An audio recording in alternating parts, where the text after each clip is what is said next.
அவ்வளோ ஃப்ரெண்ட்ஸ் அந்த நம்ம என்ன பார்க்க போகிறோம் அப்படின்னா அனானிஸ்ல படிக்கிற ஏப்ரல் மே 2026 ஸ்டூடெண்ட்ஸ் உங்களுக்கான செமஸ்டர் எக்ஸாம் நடந்துட்டு இருக்கு. நாளைக்கு 4th செமஸ்டருக்கு ஒரு பேப்பர் வந்து இருக்கும். ஸோ ஒவ்வொரு டிபார்ட்மெண்ட்டுக்கு ஒரு பேப்பர் இருக்கும். ஸோ மோஸ்ட்லி எல்லாருமே வந்து எக்ஸாம் ப்ரிப்பேர் பண்ணிட்டு இருப்பீங்க. கான்ஃபிடென்ட்டாக படிங்க. நீங்கள் படித்த கொஸ்டின் தான் வரப்போகுது.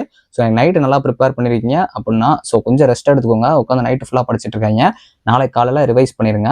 ஸோ நீங்கள் ரிவைஸ் பண்ணுறப்போ மோஸ்ட்லி பார்த்தீங்க அப்படின்னா டெஃபனிஷன் கண்டிப்பாக ஒவ்வொரு கொஸ்டினுக்குமே நீங்கள் பார்த்து வச்சுக்கோங்க. டயக்ராம்ஸ் இருந்துச்சுன்னா டயக்ராம்ஸ் பார்த்து வச்சுக்கோங்க. ஃபார்முலாஸ் வந்து மெயினாக இருந்துச்சு அப்படின்னா ஃபார்முலாஸ் பார்த்து வச்சுக்கோங்க. இதை 3 மட்டும் மோஸ்ட்லி ரிவைஸ் பண்ணுங்க.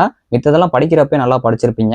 ஏன்னா வந்து உங்களுக்கு இது வந்து ஜென்ரலாக நீங்கள் இது கரெக்டாக போட்டிங்கனாலே உங்களுக்கு வந்து நல்ல மார்க்ஸ் வந்து கிடச்சிரும். ஒவ்வொரு பேப்பர்ஸ்க்குமே காமனாக நீங்கள் வந்து பேப்பர்ஸில் ப்ரெசென்ட் பண்ணுறீங்க அப்படின்னா டெஃபினிஷன் கொடுங்க, டயக்ராம்ஸ் கொடுங்க, அதுக்கப்புறம் வந்து எக்ஸ்பிளனேஷன் என்ன கொஸ்டின் கேட்டிருக்காங்களோ அதுக்கு எக்ஸ்பிளனேஷன் கொடுக்க பாருங்க. அட்வான்டேஜஸ் டிஸ்அட்வான்டேஜஸ் கொடுக்க பாருங்க. ஏஐஎம்எல் பேப்பர்லாம் இருக்குது அப்படின்னா அதுக்கு அப்ளிகேஷன் வந்து கொஞ்சம் கொடுக்க பாருங்க. எக்ஸாம்பிளும் கொடுக்க பாருங்க.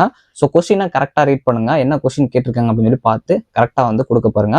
கொஸ்டின் டஃபாக கேட்டாலும் அங்கே வந்து பிரசன்ஸ் ஆஃப் மைண்டை யூஸ் பண்ணி கரெக்டாக கொஸ்டினுக்கு வந்து ஆன்சர் கொடுக்க பாருங்க. தெரியாத கொஸ்டின், அதாவது அவங்க ஒரு கொஸ்டின் கேட்டிருப்பா, நீங்கள் ஒரு கொஸ்டின் படிச்சிருப்பீங்க, அப்படி எழுதி வச்சுறாங்க. அவங்க என்ன கேட்டிருக்காங்களோ நீங்கள் அதை படிக்கல, அந்த கொஸ்டினை விட்டுருந்தாலும் அதுக்கு ரெலவெண்ட்டாக கொடுக்க பாருங்க. நீங்கள் படிச்சிருப்பீங்கன்னு சொல்லிட்டு அந்த கொஸ்டின் எழுதாங்க. ஏன்னா அவங்க கேட்டிருக்கே தான் உங்களுக்கு மார்க் கிடைக்கும். ஸ்பிளிட்டிங் கொஸ்டின்ஸ்லாம் வருது அப்படின்னா கொஞ்சம் கரெக்டாக ஹேண்டில் பண்ணுங்க. ஏன்னா அதில் மார்க்ஸ் வந்து கம்மியாக தான் கிடைக்க போகுது. ஸோ உங்களுக்கு 13 மார்க் கொஸ்டினை வந்து அப்படியே டேரெக்டாக ஸ்பிளிட் பண்ணி வந்து ஒரு 7 மார்க்கில் 6 மார்க் கொடுக்காங்க அப்படின்னா அதுக்கேற்ற மாதிரி வந்து ஆன்சர் கொடுக்க பாருங்க. ஏன்னா நிறைய ஸ்டூடெண்ட்ஸ் வந்து அதுக்கு டைம் ஸ்பெண்ட் பண்ணாங்க ரொம்ப நேரம். அது எவ்வளோ மார்க்கோ அதுக்கேற்ற மாதிரி வந்து பேஜஸ் கொடுக்க பாருங்க.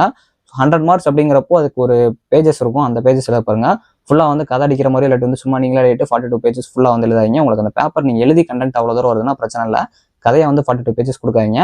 ஏன்னா நீங்கள் கதை அடிச்சிருக்கீங்க பார்த்தோன்னே கண்டுபிடிச்சிருவாங்க. அதுக்கு தான் எல்லா கொஸ்டினும் அட்டன் பண்ண பாருங்க. கொஸ்டினை கரெக்டாக ரீட் பண்ண பாருங்க. தியரி கொஸ்டின் வருது அப்படின்னா மோஸ்ட்லி பார்த்தீங்க அப்படின்னா அதை ஃபஸ்ட் அப்ரோச் பண்ண பாருங்க. அதாவது உங்களுக்கு ப்ராப்ளமேட்டிக்காவோ இல்லை அந்த டயக்ராம் ரிலேட்டாக நான் சால்வ் பண்ணணும் அப்படின்னா அந்த மாதிரி கொஸ்டின் வந்து எனக்கு நல்லா தெரியாது அப்படிங்கிறப்போ இந்த மாதிரி தியரிட்டிக்கல் கொஸ்டின் அட்டன் பண்ண பாருங்க. தெரிஞ்ச கொஸ்டினை எப்போயும் ஃபஸ்ட் அட்டன் பண்ண பாருங்க. ஸோ உங்களுக்கு ஆர்டராக தான் அட்டன் பண்ணணும் கிடையாது. அதனால தான் சொல்கிறேன். கீவேர்ட்ஸ் பேஸ் பண்ணி இருக்கிற கொஸ்டின்ஸ், அதாவது ஏஎம்எல், நெட்வொர்க் அண்ட் செக்யூரிட்டி இந்த மாதிரி பேப்பர்ஸ்லாம் பார்த்தீங்க அப்படின்னா கீவேர்டு பேஸ் பண்ணி ஒரு சில கொஸ்டின்ஸ் வரும். இல்லை வந்து நீங்கள் எழுதுறப்ப கீவேர்டு வந்து அந்த இதில் இருக்க மாதிரி வந்து பார்த்து வச்சுக்கோங்க. லாங்காக அதாவது வளவலன்னு கொஸ்டின் எழுதிட்டு போயிட்டே இருக்காங்க. கரெக்டாக மட்டும் எழுத பாருங்க. ஸோ ரிலவெண்ட்டான ஆன்சர்ஸ் வந்து கொடுக்க பாருங்க. எக்ஸாம் ஹாலில் டைம் மேனேஜ்மெண்ட் ரொம்ப முக்கியம். டைமை கரெக்டாக ஸ்பெண்ட் பண்ண பாருங்க. ஸோ டயக்ராம் போடுங்க.